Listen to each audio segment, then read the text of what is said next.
একবার ভেবে দেখুন সেই প্রাচীন সময়ের কথা, যখন পৃথিবীর বুকে নেমে এসেছিল ঘোর অন্ধকার, চারদিকে কেবল পাপ, অনাচার আর সীমালঙ্ঘন। মানুষ একেবারে ভুলে গিয়েছিল তাদের সৃষ্টিকর্তাকে, ভুলে গিয়েছিল তাদের আদি পিতা হজরত আদম আলাইহিসসালামের পবিত্র শিক্ষাকে। ঠিক সেই গভীর অন্ধকারে যখন মানবতার চারপাশ কেবলই হতাশার চাদরে মোড়ানো, তখন হঠাৎ করেই জ্বলে উঠল এক স্নিগ্ধ পবিত্র প্রদীপ। তিনি এমন একজন নবী যিনি পৃথিবীর ইতিহাসে সর্বপ্রথম কলম ধরেছিলেন, যিনি প্রথম মানুষকে পোশাক সেলাই করে পড়তে শিখিয়েছিলেন, যার ইবাদত আর চোখের পানিতে আসমানের ফেরেশতারাও মুগ্ধ হয়ে তাকিয়ে থাকত, অবাক হয়ে ভাবত একজন মাটির মানুষ কিভাবে এতটা নিখুঁতভাবে রবের প্রেমে নিজেকে বিলীন করে দিতে পারে। কে ছিলেন সেই মহান পুরুষ? কেন তার বিদায়ে কেঁদেছিল আকাশ আর জমিন? আজ আমরা জানব সেই বিস্ময়কর এবং হৃদয়স্পর্শী কাহিনী, যা শুনলে আপনার অজান্তেই চোখের কোণে পানি জমে উঠবে। তবে মূল এই আবেগঘন কাহিনীতে হারিয়ে যাওয়ার আগে আপনাদের কাছে আমার একটি ছোট অনুরোধ। আমাদের এই চ্যানেলে এমন সব ইসলামিক শিক্ষণীয় এবং হৃদয়স্পর্শী কাহিনী নিয়মিত আপলোড করা হয়, তাই চ্যানেলটি সাবস্ক্রাইব করে আমাদের পাশেই থাকবেন। আর ভিডিওটিতে একটি লাইক দিয়ে কমেন্ট করে আপনার মূল্যবান মতামত অবশ্যই জানাবেন এবং শেয়ার করে অন্যদেরও এই পবিত্র ইতিহাস জানার সুযোগ করে দেবেন। পৃথিবীর আদি পিতা হজরত আদম আলাইহিসসালাম এবং হজরত শীত আলাইহিসসালামের ইন্তেকালের পর পৃথিবীর অবস্থা ধীরে ধীরে বদলাতে শুরু করে। মানুষের অন্তরে বাসা বাঁধতে শুরু করে লোভ, হিংসা, অহংকার আর চরম অবাধ্যতা। কাবিলের বংশধরেরা পৃথিবীতে পাপের এক ভয়াবহ বন্যা বইয়ে দিচ্ছিল। তারা ভুলে গিয়েছিল সেই মহান রবের কথা, যিনি তাদের সৃষ্টি করেছেন নিপুণ হাতে। ঠিক সেই সময় যখন মানুষের আত্মা অন্ধকারে তলিয়ে যাচ্ছিল, যখন পৃথিবীর প্রতিটি ধূলিকণা মানুষের পাপে ভারী হয়ে উঠছিল, তখন আল্লাহ সুবহানাহু ওয়া তাআলা পাঠালেন এক মহান পথপ্রদর্শক। তার আসল নাম ছিল অহনুক, কিন্তু পৃথিবীতে তিনি পরিচিত হলেন ইদ্রিস নামে। ইদ্রিস শব্দটি এসেছে আরবি দার্স শব্দ থেকে, যার অর্থ হল পাঠ করা বা গভীরভাবে অধ্যয়ন করা। তিনি এত বেশি আল্লাহর কিতাব, বিশেষ করে হজরত আদম ও শীত আলাইহিসসালামের ওপর অবতীর্ণ সহিফাগুলো পাঠ করতেন যে আল্লাহ তাকে ভালোবেসে ইদ্রিস উপাধিতে ভূষিত করেছিলেন। তার জীবনটা সাধারণ কোনো জীবন ছিল না। তার প্রতিটি শ্বাস প্রশ্বাসে মিশেছিল আল্লাহর প্রতি অসীম ভালোবাসা আর এক অদ্ভুত হাহাকার। তিনি যখন পথ চলতেন তখন তার দৃষ্টি থাকত মাটির দিকে। তার চেহারায় ছিল এক অদ্ভুত নূর, এক প্রশান্তির ছায়া, যা দেখলে যে কারোর অন্তর মুহূর্তের মধ্যে শান্ত হয়ে যেত। তিনি খুব কম কথা বলতেন, আর যখনই কথা বলতেন তা হতো গভীর প্রজ্ঞায় ভরা। তার ঠোঁট দুটো সবসময় আল্লাহর জিকিরে নড়তে থাকত। তিনি ছিলেন পৃথিবীর প্রথম মানুষ যিনি কলম দিয়ে লিখতে শিখেছিলেন। আল্লাহ তাকে এমন অগাধ জ্ঞান দান করেছিলেন যা সে যুগের আর কারো কাছে ছিল না। সেই প্রাচীন যুগের মানুষেরা পোশাক তৈরি করতে জানত না। তারা পশুর চামড়া দিয়ে কিংবা গাছের পাতা দিয়ে নিজেদের শরীর ঢাকত। হজরত ইদ্রিস আলাইহিসসালাম ছিলেন পৃথিবীর ইতিহাসে সর্বপ্রথম দর্জি। তিনি কাপড় বুনতে জানতেন এবং সুই সুতো দিয়ে তার নিখুঁতভাবে সেলাই করতেন, কিন্তু তার সেলাই করার দৃশ্যটি ছিল বড়ই অদ্ভুত এবং যে কোনো পাষাণ হৃদয়কেও নাড়িয়ে দেওয়ার মতো। তিনি যখন কাপড়ে সুই ঢোকাতেন তখন তার পবিত্র জবান থেকে উচ্চারিত হতো সুবহানাল্লাহ, আর যখন সুই বের করতেন তখন বলতেন আলহামদুলিল্লাহ। তার তৈরি করা প্রতিটি পোশাকে যেন প্রতিটি সুতোর গাঁথুনির সাথে মিশে থাকত আল্লাহর পবিত্র জিকির। তিনি সেলাই করতেন আর তার চোখ বেয়ে অঝরে পানি পড়ত। তিনি ভাবতেন এই পৃথিবীর মানুষ কতই না গাফেল, তারা আল্লাহর দেওয়া নিয়ামত ভোগ করছে অথচ তাকেই ভুলে আছে। মানুষের এই অবাধ্যতা তার নরম হৃদয়কে ক্ষতবিক্ষত করে দিত। তার চোখের পানিতে তার বুক ভিজে যেত। তিনি নীরবে কাঁদতেন আর সেলাই করতেন। রাতের অন্ধকারে যখন গোটা পৃথিবী গভীর ঘুমে আচ্ছন্ন থাকত, চারদিকে যখন পিনপতন নীরবতা, তখন হজরত ইদ্রিস আলাইহিসসালাম তার রবের দরবারে সিজদায় লুটিয়ে পড়তেন। তার চোখের উষ্ণ পানিতে জায়নামাজ ভিজে একাকার হয়ে যেত। তিনি ডুকরে ডুকরে কাঁদতেন আর বলতেন, হে আমার দয়াময় রব, এই অবুঝ মানুষদের আপনি ক্ষমা করে দিন, তাদের সঠিক পথ দেখান। তারা তো জানে না তারা কি ভয়াবহ পরিণতির দিকে এগিয়ে যাচ্ছে। তার সেই মায়াবী কণ্ঠের কান্না, সেই বুক ফাটা আর্তনাদ ভেদ করে চলে যেত সপ্ত আসমান। ফেরেশতারা তার ইবাদত আর কান্না দেখে অবাক হতো।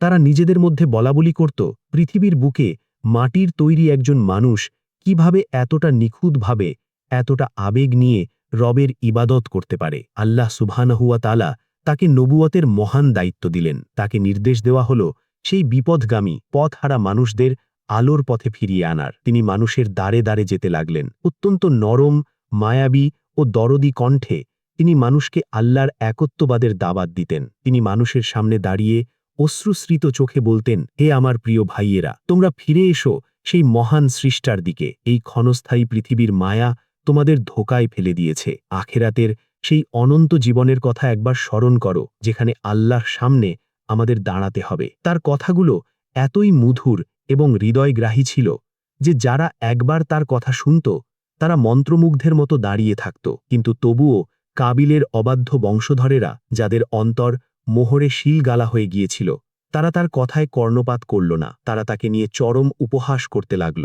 তাকে পাগল বলে আখ্যা দিল। মানুষের এই অবাধ্যতায়, এই নিষ্ঠুরতায় হযরত ইদ্রিস আলাইহিসসালামের হৃদয়ে ব্যথায় ভারী হয়ে উঠত। তিনি কখনো তাদের প্রতি রাগ করতেন না, কখনো তাদের অভিশাপ দিতেন না, বরং তাদের হেদায়েতের জন্য রাতের পর রাত জেগে আরও বেশি করে কাঁদতেন। তার এই অগাধ ধৈর্য আর আল্লাহর প্রতি এই একনিষ্ঠ ভালোবাসা তাকে আল্লাহর কাছে অত্যন্ত প্রিয় করে তুলেছিল। আল্লাহ তাকে এত বেশি ভালোবাসতেন যে প্রতিদিন আসমান থেকে ফেরেশতারা নেমে আসত কেবল তার সাথে দেখা করার জন্য। তার ইবাদতের সওয়াব এত বেশি ছিল যে তার সমসাময়িক পৃথিবীর সকল মানুষের ইবাদতের সমান সওয়াব প্রতিদিন একা তার আমলনামায় লেখা হতো।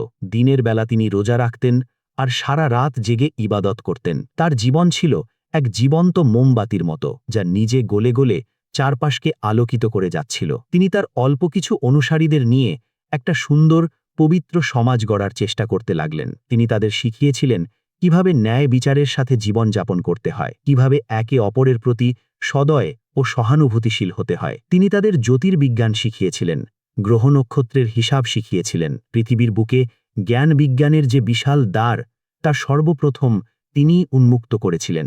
যখন তার এলাকার মানুষেরা তার দাওয়াত কিছুতেই কবুল করল না এবং পাপের মাত্রা সমস্ত সীমা ছাড়িয়ে গেল, তখন আল্লাহ তাকে হিজরতের নির্দেশ দিলেন। তিনি তার অল্প কিছু অনুসারীকে সাথে নিয়ে অশ্রু সজল চোখে বাবেল শহর ছেড়ে মিশরের দিকে রওনা হলেন। দীর্ঘ পথ পাড়ি দিয়ে নীল নদের তীরে গিয়ে তিনি থামলেন। সেই অপূর্ব নদীর দিকে তাকিয়ে তিনি আল্লাহর বিশালতার কথা স্মরণ করলেন। সেখানে তিনি নতুন করে তার দাওয়াতের কাজ শুরু করলেন। তিনি মানুষকে একত্রিত করে এমনভাবে ওয়াজ করতেন যে মানুষের চোখ থেকে অঝরে পানি ঝরতে শুরু করত। তার কণ্ঠস্বর ছিল এতটাই সুমধুর এবং করুণ যে পাথর হৃদয়ের মানুষও তার কথা শুনে ফুঁপিয়ে কেঁদে ফেলত। তিনি তাদের বলতেন, দুনিয়ার এই চাকচিক্য খুব সাময়িক। আমরা সবাই একদিন মাটির নিচে চলে যাব। সেখানে আমাদের আমল ছাড়া আর কিছুই সাথী হবে না। হে মানুষ, তোমরা কেন এত অহংকার করো? যে শরীর একদিন মাটিতে মিশে পোকার খাবারে পরিণত হবে, সেই শরীর নিয়ে তোমাদের কিসের এত অহংকার? তার এই কথাগুলো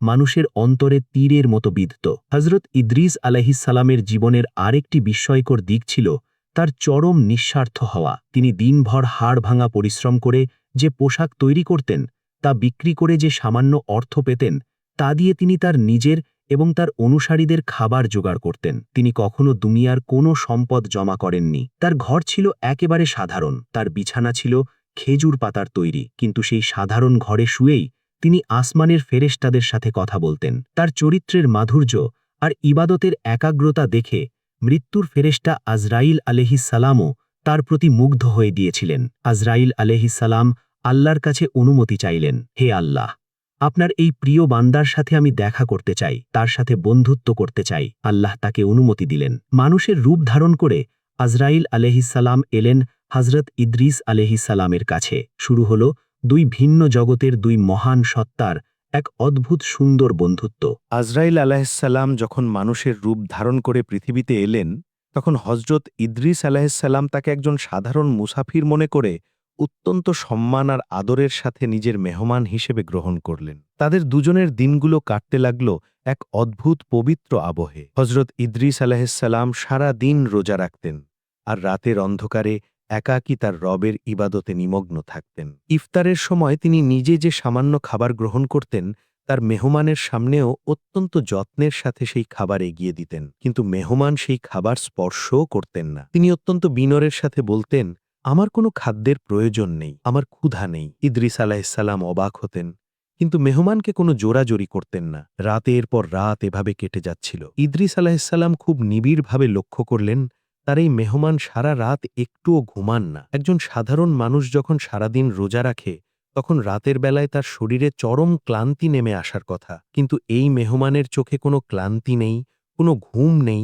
তিনি কেবল নীরবে আল্লাহর জিকিরে মগ্ন থাকেন। একজন সাধারণ মানুষের পক্ষে এত দীর্ঘ সময় না খেয়ে না ঘুমিয়ে কিভাবে এভাবে একটানা ইবাদত করা সম্ভব তা ভেবে তিনি চরম বিস্ময়ে হতবাক হয়ে যেতেন। এভাবে বেশ কিছুদিন পার হওয়ার পর একদিন হজরত ইদ্রিস আলাহিসাল্লাম আর থাকতে না পেরে অত্যন্ত বিনয়ের সাথে জিজ্ঞেস করলেন, হে আমার সম্মানিত মেহমান, আমি আপনার ইবাদতের একাগ্রতা আর জীবনযাপন দেখে সত্যিই মুগ্ধ, কিন্তু আপনি আসলে কে? আপনার আচরণ আর ক্লান্তিহীন ইবাদত দেখে আপনাকে তো পৃথিবীর সাধারণ কোনো মানুষ বলে মনে হচ্ছে না। তখন সেই মেহমান মুচকি হেসে অত্যন্ত নরম কণ্ঠে উত্তর দিলেন, হে আল্লাহর প্রিয় নবী, আপনি ঠিকই ধরেছেন, আমি পৃথিবীর কোনো সাধারণ মানুষ নই। আমি হলাম আপনার রবের প্রেরিত মৃত্যুর ফেরেশতা আজরাইল। আপনার ইবাদত, আপনার চোখের পানি এবং আপনার রবের প্রতি আপনার এই অগাধ ভালোবাসা দেখে আমি আসমানে স্থির থাকতে পারিনি। আমি আল্লাহর কাছে বিশেষভাবে অনুমতি চেয়েছি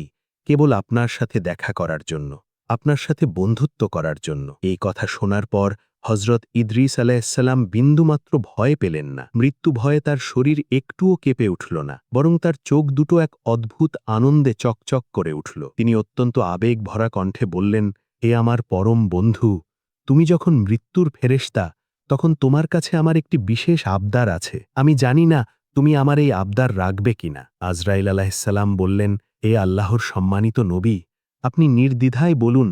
আল্লাহ সুবহানাহু ওয়া তাআলা যদি আমাকে অনুমতি দেন তবে আমি অবশ্যই আপনার সেই ইচ্ছা পূরণ করব। তখন হজরত ইদ্রিস আলাইহিসসালাম অত্যন্ত করুণ কণ্ঠে চোখ থেকে অঝরে পানি ছেড়ে দিয়ে বললেন, হে আমার বন্ধু, আমি প্রতিদিন আমার অবুঝ মানুষদের মৃত্যুর ভয়াবহতা সম্পর্কে সতর্ক করি। আমি তাদের বলি একদিন সব ছেড়ে অন্ধকার কবরে চলে যেতে হবে, কিন্তু আমি নিজে তো জানি না মৃত্যুর আসল কষ্ট কেমন। আমি চাই তুমি এখনই একবার আমার রূহ কবজ করো। আমি মৃত্যুর সেই অসহ্য যন্ত্রণা আমার নিজের শরীরে, আমার নিজের আত্মায় অনুভব করতে চাই। আমি বুঝতে চাই যখন একজন মানুষের শরীর থেকে তার প্রাণ পাখি চিরতরে বের হয়ে যায় তখন তার ঠিক কতটা কষ্ট হয়। আমি সেই তীব্র কষ্ট অনুভব করে আমার মানুষদের মাঝে ফিরে গিয়ে আরও বেশি দরদ দিয়ে, আরও বেশি চোখের পানি ফেলে তাদের সতর্ক করতে চাই। হয়তো আমার কান্নার সত্যতা দেখে তাদের পাষাণ হৃদয় গলে যাবে। আজরাইল আলাইহিসসালাম এই ভয়ঙ্কর কথা শুনে চমকে উঠলেন। তিনি বললেন, হে নবী, মৃত্যুর কষ্ট অত্যন্ত ভয়াবহ।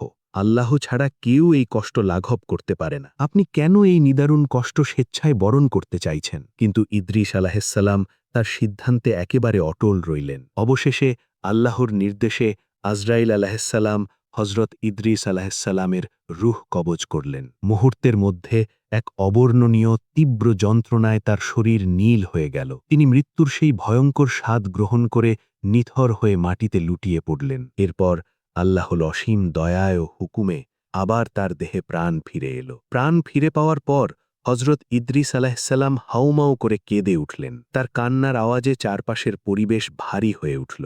আজরাইল আলাইহিসসালাম জিজ্ঞেস করলেন, হে আল্লাহর নবী, মৃত্যুর কষ্ট কেমন বুঝলেন? তিনি ডুকরে বুকরে কাঁদতে কাঁদতে বললেন, হে আজরাইল, এই কষ্ট কোনোভাবেই সহ্য করার মতো নয়। আমার মনে হলো যেন জ্যান্ত শরীরে কেউ ধারালো করাত দিয়ে আমার মাংস কেটে টুকরো টুকরো করে ফেলছে, যেন শত শত কাঁটাযুক্ত ডাল আমার গলার ভেতর দিয়ে টেনে বের করা হচ্ছে। আমার দুর্বল উম্মত, আমার এই সাধারণ মানুষেরা কিভাবে এই ভয়াবহ কষ্ট সহ্য করবে? এই কথা বলে তিনি এতটাই কাঁদতে লাগলেন যে তার দাড়ি মোবারক চোখের পানিতে ভিজে একাকার হয়ে গেল। উম্মতের প্রতি, অবাধ্য মানুষের প্রতি তার এই অসীম মায়া আর ভালোবাসা দেখে আজরাইল আলাইহিসসালামের নিজের চোখও ভিজে উঠল। এরপর হজরত ইদ্রিস আলাইহিসসালাম আবার বললেন, এ বন্ধু, আমার আরেকটি ইচ্ছা আছে। আমি স্বচক্ষে জাহান্নামের সেই ভয়ঙ্কর আগুন দেখতে চাই, যার কথা আল্লাহ তার কিতাবে বারবার উল্লেখ করেছেন। আমি সেই আগুনের ভয়াবহতা দেখে আমার মানুষদের আরও বেশি করে আল্লাহর শাস্তির ভয় দেখাতে চাই। আল্লাহর অনুমতিক্রমে আজরাইল আলাইহিসসালাম তাকে জাহান্নামের সেই ভয়ঙ্কর আগুনের সামনে নিয়ে গেলেন। জাহান্নামের সেই লেলিহান শিখা, সেই ভয়ঙ্কর গর্জন আর পাপীদের বুক ফাটা আর্তনাদ শুনে হজরত ইদ্রিস আলাইহিসসালাম ভয়ে থরথর করে কাঁপতে লাগলেন। তিনি দেখলেন কিভাবে অবাধ্য মানুষদের আগুনের বেড়ি পরিয়ে শাস্তি দেওয়া হচ্ছে, কিভাবে তারা পানির জন্য হাহাকার করছে। সেই ভয়ঙ্কর দৃশ্য দেখে তার নরম অন্তর যেন টুকরো টুকরো হয়ে যাচ্ছিল। তিনি 2 হাত তুলে আল্লাহর দরবারে কাঁদতে লাগলেন আর ফুপিয়ে ফুপিয়ে বলতে লাগলেন, হে আমার রব, আপনি আমার কাউমকে, আমার মানুষদের এই ভয়ঙ্কর আযাব থেকে রক্ষা করুন। তারা তো বড্ড দুর্বল, এই আগুনের সামান্য একটি ফুলকিও তো তারা সহ্য করতে পারবে না। হে আল্লাহ, আপনি তাদের হেদায়েত দান করুন, তাদের ক্ষমা করে দিন। জাহান্নামের ভয়াবহতা দেখে তার ভেতরের কান্না যেন থামতেই চাইছিল না। তার চোখের পানিতে যেন জাহান্নামের তাপও কিছুটা স্নিগ্ধ হয়ে আসছিল। সেখান থেকে ফিরে আসার পর তার মন অত্যন্ত বিষণ্ণ হয়ে গেল। তিনি সারাক্ষণ শুধু জাহান্নামের সেই ভয়ঙ্কর দৃশ্যগুলোর কথা ভেবে ভেবে কাঁদতেন আর সেজদায় পড়ে থাকতেন। তখন তিনি আজরাইল আলাইহিসসালামকে ডেকে বললেন, এ আমার বন্ধু, জাহান্নামের দৃশ্য আমার রাতের ঘুম চিরতরে কেড়ে নিয়েছে। আমার অন্তর ভয়ে আর আতঙ্কে ফেটে যাচ্ছে। তুমি কি আমাকে একবার জান্নাত দেখাতে পারো? আমি আল্লাহর সেই শান্তির নীড়, সেই অনন্ত সুখের ঠিকানা স্বচক্ষে দেখতে চাই, যা আল্লাহ তার নেক বান্দার জন্য এত ভালোবেসে তৈরি করে রেখেছেন। হয়তো জান্নাতের সেই স্নিগ্ধতা আমার এই দগ্ধ আর ভীত হৃদয়কে কিছুটা শান্ত করতে পারবে। আবার আল্লাহর হুকুম হল, আজরাইল আলাইহিসসালাম তাকে নিয়ে গেলেন জান্নাতের সেই অপরূপ সুন্দর দরজার সামনে। জান্নাতের দরজা দিয়ে ভেতরে তাকাতেই হজরত ইদ্রিস আলাইহিসসালামের চোখ জুড়িয়ে গেল। মেশক, আম্বর আর জাফরানের সুবাসে তার সমস্ত ক্লান্তি, সমস্ত দুঃখ আর ভয় মুহূর্তের মধ্যে দূর হয়ে গেল। তিনি দেখলেন দুধ আর মধুর নহরগুলো আপন মনে বয়ে চলেছে। মণি, মুক্তা আর স্বর্ণ রৌপ্য দিয়ে নিখুঁতভাবে সাজানো সুরম্য প্রাসাদগুলো যেন তাকে হাতছানি দিয়ে ডাকছে। চারপাশের সেই স্নিগ্ধ, পবিত্র আর অভাবনীয় শান্তিময় পরিবেশ দেখে তিনি আনন্দে আত্মহারা হয়ে গেলেন। তিনি আজরাইল আলাইহিসসালামকে অত্যন্ত মিনতি করে অনুরোধ করলেন, হে আমার বন্ধু, আমাকে একটু জান্নাতের ভেতরে প্রবেশ করতে দেবে? আমি ভেতরে গিয়ে আমার রবের সম্মানে তার এই অপূর্ব সৃষ্টির শুকরিয়া আদায় করার জন্য 2 রাকাত নামাজ আদায় করতে চাই, তাকে সেজদা করতে চাই। আল্লাহ সুবহানাহু ওয়া তাআলা তার এই প্রিয় বান্দার আকুতি শুনে অনুমতি দিলেন। হজরত ইদ্রিস আলাইহিসসালাম ধীর পায়ে জান্নাতের ভেতরে পা রাখলেন। তার পা যখন জান্নাতের সেই পবিত্র মাটিতে স্পর্শ করল, তখন তার পুরো অস্তিত্ব এক স্বর্গীয় আনন্দে শিহরিত হয়ে উঠল। তিনি সেখানে অত্যন্ত হুশু হুজুর সাথে নামাজ আদায় করলেন। দীর্ঘ সেজদায় পড়ে আল্লাহর অসীম দয়ার শুকরিয়া আদায় করে চোখের পানি ফেললেন। এরপর আজরাইল আলাইহিসসালাম তাকে অত্যন্ত আদরের সাথে ডাক দিয়ে বললেন, হে আল্লাহর নবী, আপনার জান্নাত দেখা তো শেষ হল, এবার চলুন আমরা আবার আমাদের গন্তব্যে সেই পৃথিবীতে ফিরে যাই। কিন্তু ইদ্রিস আলাইহিসসালাম পৃথিবীতে ফিরে যাওয়ার কোনো তাগিদ দেখালেন না। তিনি জান্নাতের একটি সুশোভিত গাছের ডাল শক্ত করে ধরে সেখানেই বসে পড়লেন। তিনি অত্যন্ত শান্ত কিন্তু দৃঢ় কণ্ঠে আজরাইল আলাইহিসসালামকে বললেন, না হে আমার বন্ধু, আমি আর এই জান্নাত ছেড়ে সেই পঙ্কিল পৃথিবীতে ফিরে যেতে চাই না। আমি আর সেই ক্ষণস্থায়ী দুনিয়ায় ফিরে যেতে চাই না, যেখানে শুধু কষ্ট, হাহাকার আর অবাধ্যতা। আজরাইল আলাইহিসসালাম চরম অবাক হয়ে বললেন, হে নবী, এ কি বলছেন আপনি? আপনাকে তো পৃথিবীতে ফিরে যেতেই হবে। পৃথিবীর বুকে আপনার উম্মতের কাছে আপনার দাওয়াতের এখনো অনেক কাজ বাকি আছে। কিন্তু ইদ্রিস আলাইহিসসালাম তার জায়গা থেকে এক চুলও নড়লেন না। তিনি অত্যন্ত প্রজ্ঞার সাথে যুক্তি দিয়ে বললেন, হে আজরাইল, আল্লাহ তার কিতাবে স্পষ্ট করে বলেছেন, প্রত্যেক আত্মাকে মৃত্যুর স্বাদ গ্রহণ করতে হবে। আমি তো তোমার হাতেই সেই মৃত্যুর ভয়ঙ্কর স্বাদ গ্রহণ করেছি। আল্লাহ বলেছেন, সবাইকে জাহান্নামের উপর দিয়ে পার হতে হবে। আমি তো স্বচক্ষে জাহান্নামের সেই ভয়াবহ রূপও দেখে এসেছি। আর আমার আল্লাহ এও প্রতিশ্রুতি দিয়েছেন, যারা একবার জান্নাতে প্রবেশ করবে তাদের আর কখনো সেখান থেকে বের করা হবে না। তাহলে আমি কেন এই অনন্ত শান্তির জান্নাত ছেড়ে আবার সেই কষ্টের পৃথিবীতে ফিরে যাব? তার এই অকাট্য যুক্তির সামনে মৃত্যুর ফেরেশতা আজরাইল আলাইহিসসালাম একেবারে নির্বাক হয়ে গেলেন। আজরাইল আলাইহিসসালাম যখন দেখলেন হজরত ইদ্রিস আলাইহিসসালাম জান্নাতের একটি গাছের ডাল শক্ত করে ধরে বসে আছেন এবং পৃথিবীতে আর কোনোভাবেই ফিরে যেতে চাইছেন না, তখন তিনি এক চরম বিস্ময় আর দ্বিধায় পড়ে গেলেন। আসমানের সমস্ত ফেরেশতা অবাক হয়ে তাকিয়ে রইল। চারদিকে এক পিন পতন নীরবতা। একজন মাটির তৈরি মানুষ, যিনি কিনা এই নশ্বর পৃথিবীর বাসিন্দা, তিনি আল্লাহর নিজের দেওয়া নিয়মের এমন এক অকাট্য যুক্তি তুলে ধরেছেন যে মৃত্যুর ফেরেশতাও আজ নির্বাক। তখন মহান রাব্বুল আলামিন, যিনি অন্তর্যামী, যিনি তার বান্দাদের মনের প্রতিটি লুকানো খবর জানেন, তিনি আজরাইল আলাইহিসালামকে উদ্দেশ্য করে বললেন, হে আজরাইল, তুমি আমার ইদ্রিসকে আর কোনো জোর করো না। আমার ইদ্রিস যা বলেছে একদম সত্য বলেছে। সে মৃত্যুর স্বাদ গ্রহণ করেছে, সে জাহান্নামের ভয়াবহ রূপ দেখেছে, আর আমি তো নিজেই ওয়াদা করেছি যে একবার জান্নাতে প্রবেশ করবে তাকে আর কখনো সেখান থেকে বের করা হবে না। আমার ইদ্রিস আমার প্রেমে, আমার ইবাদতে নিজের গোটা জীবন বিলিয়ে দিয়েছে। আমি তাকে অত্যন্ত উচ্চ মর্যাদায় আসীন করেছি। সে জান্নাতেই থাকবে, আসমানেই আমার সান্নিধ্যে অনন্তকাল শান্তিতে বসবাস করবে। আল্লাহ সুবহানাহু ওয়া তাআলার এই ফয়সালা শোনার পর জান্নাতের সমস্ত ফেরেশতা আনন্দে আত্মহারা হয়ে গেল। হযরত ইদ্রিস আলাইহিস সালাম সেজদায় লুটিয়ে পড়ে অঝরে কাঁদতে লাগলেন। তবে এই কান্না কোনো দুঃখের কান্না ছিল না। এই কান্না ছিল রবের প্রতি অসীম কৃতজ্ঞতার কান্না, ভালোবাসার তীব্র আবেগের কান্না। তিনি পেয়ে গেলেন তার অনন্ত শান্তির ঠিকানা, যেখানে আর কোনো কষ্ট নেই, কোনো অবাধ্য মানুষের নিষ্ঠুরতা নেই, কেবলই রবের রহমতের সুশীতল ছায়া। কিন্তু আসমানে যখন এই আনন্দ আর প্রশান্তির সুবাতাস বইছে, তখন পৃথিবীর বুকে নেমে এলো এক অদ্ভুত বুক ফাটা হাহাকার। মিশরের নীল নদের তীরে তার সেই ছোট্ট কুঁড়েঘরটিতে এক নিস্তব্ধতা বিরাজ করছিল। তার সেই অল্প কয়েকজন বিশ্বস্ত অনুসারী, যারা তাকে নিজেদের প্রাণের চেয়েও বেশি ভালোবাসত, তারা অধীর আগ্রহে অপেক্ষা করছিল তাদের প্রিয় নবীর ফিরে আসার। দিনের পর দিন পার হয়ে যায়, রাতের পর রাত কেটে যায়, কিন্তু তাদের প্রিয় ইদ্রিস আর ফিরে আসেন না। প্রতিদিন ভোরে তারা পথের দিকে তাকিয়ে থাকে, এই বুঝি তাদের নবী সেই মিষ্টি হাসি নিয়ে ফিরে আসবেন, এই বুঝি তার সেই মায়াবী কণ্ঠের তিলাওয়াত তাদের কান জুড়িয়ে দেবে। কিন্তু না, তিনি তো আর পৃথিবীর ধুলোমাখা পথে পা রাখবেন না। যখন তারা বুঝতে পারল যে তাদের প্রিয় নবী, তাদের পথপ্রদর্শক আর কখনোই পৃথিবীতে ফিরে আসবেন না, তখন তাদের কান্নায় আকাশ বাতাস ভারী হয়ে উঠল। তারা সেই শূন্য ঘরের মেঝেতে লুটিয়ে পড়ে ডুকরে ডুকরে কাঁদতে লাগল। তার সেই জায়নামাজটি, যা প্রতিদিন তার চোখের উষ্ণ পানিতে ভিজে থাকত, সেটি যেন আজ বড় একা হয়ে গেল। তার নিজের হাতে তৈরি করা সেই সেলাইয়ের সুই আর সুতোগুলো পড়ে রইল এক কোণায়। কেউ আর পরম মমতায় সুবহানাল্লাহ বলে সুই গাঁথবে না, কেউ আর আলহামদুলিল্লাহ বলে সুতো টানবে না। পৃথিবীর প্রতিটি ধূলিকণা, গাছপালা, পশুপাখি যেন এই মহান রবের আশিকের বিদায়ে নীরবে অশ্রু বিসর্জন দিতে লাগল। তিনি পৃথিবীতে যে জ্ঞানের আলো, যে জ্যোতির্বিজ্ঞান, যে কলমের ব্যবহার আর পোশাক তৈরির শিল্প রেখে গিয়েছিলেন, তা মানুষের কাছে এক পবিত্র আমানত হয়ে রয়ে গেল। কিন্তু মানুষ ধীরে ধীরে সেই মহান নবীর ত্যাগের কথা ভুলতে বসল। তারা পোশাক পরতে শিখল ঠিকই, কিন্তু তাদের অন্তরের তাকওয়ার পোশাক তারা ছিঁড়ে ফেলল।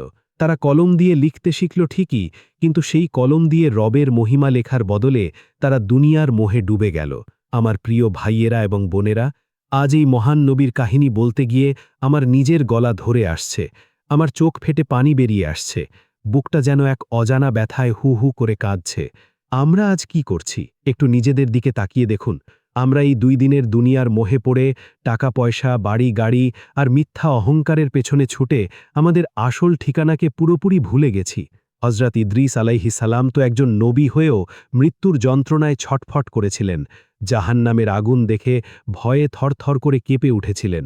আর আমরা কি একবারও ভেবেছি, যখন আজরাইল আলাইহিস সালাম কোনো মানুষের রূপ ধরে নয়, বরং তার আসল ভয়ঙ্কর রূপ নিয়ে আমাদের সামনে এসে দাঁড়াবেন, তখন আমাদের কি হবে? আমার তো নিজের গুনাহের কথা ভেবেই বুকটা ফেটে যাচ্ছে। আমরা প্রতিদিন চোখের সামনে মানুষকে মরতে দেখছি, অন্ধকার কবরে আপনজনদের নিজ হাতে মাটি দিয়ে আসছি, তবুও আমাদের পাষাণ হৃদয় একটুও গলে না। আমাদের চোখ দিয়ে এক ফোঁটা পানিও বের হয় না রবের ভয়ে। কতটা বোকা আমরা, কতটা অন্ধ আমরা! এই সুন্দর শরীর, এই দামি পোশাক, এই সাজানো সংসার, সবকিছু একদিন মাটির নিচে পোকার খাবারে পরিণত হবে। সেদিন কেউ আমাদের সাথে যাবে না। সেই অন্ধকার, একা, নিঃসঙ্গ কবরে আপনার আমার আমল ছাড়া আর কেউ থাকবে না। আমি আর চোখের পানি আটকে রাখতে পারছি না। আমার কান্না ভেজা এই কণ্ঠ হয়তো আপনাদের কাছে পৌঁছাচ্ছে, কিন্তু এই কান্নার পেছনের হাহাকার কি আপনাদের অন্তরকে একটুও নাড়া দিচ্ছে না? আসুন না ভাই, আসুন না বোন, আমরা একটু থামি। এই দুনিয়ার মিথ্যা দৌড়ঝাঁপ একটু বন্ধ করে একবার একা ঘরে জায়নামাজে বসে 2 হাত তুলে রবের কাছে একটু কাঁদি। হযরত ইদ্রিস আলাইহিস সালামের মতো আমরা হয়তো জান্নাতে গিয়ে আর ফিরে না আসার জেদ করতে পারবো না, কিন্তু আমরা তো অন্তত চোখের পানি ফেলে আমাদের রবের কাছে ক্ষমা চাইতে পারি। আল্লাহ তো বড় দয়ালু, তিনি তো আমাদের কান্নার জন্য, আমাদের তওবার জন্য অপেক্ষা করে আছেন। আজকের এই কাহিনী শোনার পর আরেকটি ওয়াক্ত নামাজও যেন আমাদের কাজা না হয়। আসুন আমরা প্রতিজ্ঞা করি, চোখের পানি ফেলে আল্লাহর কাছে ওয়াদা করি, হে আল্লাহ, আমরা আর অবাধ্য হব না। আপনি হজরত ইদ্রিস আলাইহিসসালামের উম্মতদের মতো আমাদের ধ্বংস করে দেবেন না। আপনি আমাদের অন্তরটাকে নরম করে দিন। আমাদের চোখের পানি দিয়ে আমাদের জীবনের সমস্ত গুনাহ আপনি ধুয়ে দিন। আমাদের সবাইকে আপনি হিদায়েতের আলোয় আলোকিত করে দিন। আমাদের মৃত্যু যেন ঈমানের সাথে হয়, সেই তৌফিক আপনি আমাদের দান করুন। আমিন।